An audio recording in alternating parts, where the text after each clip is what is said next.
Streetnews.it, siamo qui con il sindaco di San Paolo Belsito, Manolo Cafarelli. Buonasera. Buonasera a voi e grazie alla dirigenza della ASD Volley San Paolo che mi ha voluto qui per questa serata.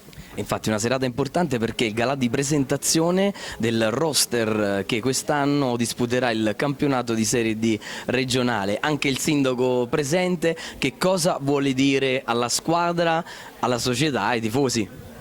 Alla società rinnovo i complimenti per aver portato la pallavolo, uno sport che comunque aggrega e socializza i ragazzi a San Paolo Belsito, ed è per il terzo anno consecutivo che con grandi sacrifici fanno questo campionato. Noi abbiamo quest'anno iniziato i lavori di ristrutturazione della palestra, per cui anche se giocheranno in trasferta portano il nome della nostra cittadina, e rivolgo un invito a tutti i nostri cittadini di rivolgersi all'Ello per sapere quando giocherà la squadra, dove giocherà la squadra, e un invito a loro deve essere presenti numerosi per tifare il Volley San Paolo. Infatti è importante anche che l'amministrazione si avvicina a questa squadra, appunto perché poi prossimamente, visto che si stanno compiendo i lavori, giusto, per una nuova struttura, quindi ci sarà l'opportunità magari di poter chiudere, no, la fase finale di questo campionato, che è davvero importante per questa società, in una palestra del tutto nuova e nel paese che è San Paolo.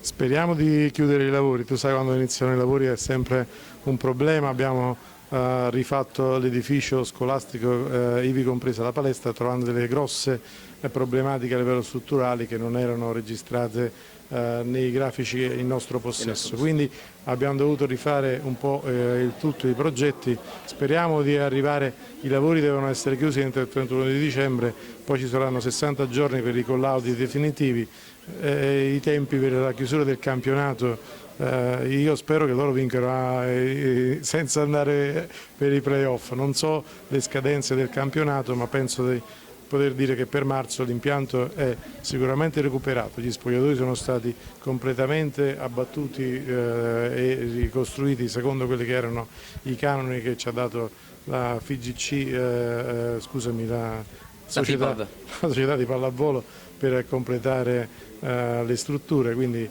avremo almeno gli spogliatoi, dovremo poi ripensare a una gradinata successivamente, però almeno gli spogliatoi e il tappeto saranno completamente nuovi e pronti per vedere le gesta degli atleti in campo da marzo in poi. Benissimo, sindaco, non resta che fare l'in bocca al lupo all'SD Volley San Paolo per questa stagione. Buon campionato, diciamo che vincere è sempre una cosa importante. La cosa più che fa onore a Lello è il sacrificio che lui mette per far fare lo sport ai ragazzi, e io gli ho sempre detto che la prima squadra è il passo finale di quello che deve essere un progetto che vede coinvolti soprattutto i ragazzi delle scuole, per far crescere anche atleti nel nostro paese dedicati al volley. Lui ci mette tanta passione, tanto impegno. Con l'amministrazione ci deve essere un percorso che vede coinvolti soprattutto i ragazzi piccoli.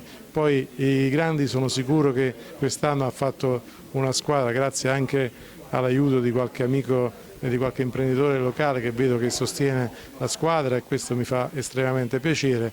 Un percorso vincente e che ha delle prospettive a lungo termine, quindi in bocca al lupo. Io quando posso ci sarò anche fuori casa. La squadra, no? È importantissimo. Sì, è importante che ci sia l'apporto di tutti, anche dell'amministrazione che è vicina alla società. In bocca al lupo. Allora ringraziamo il sindaco. Streetnews.it.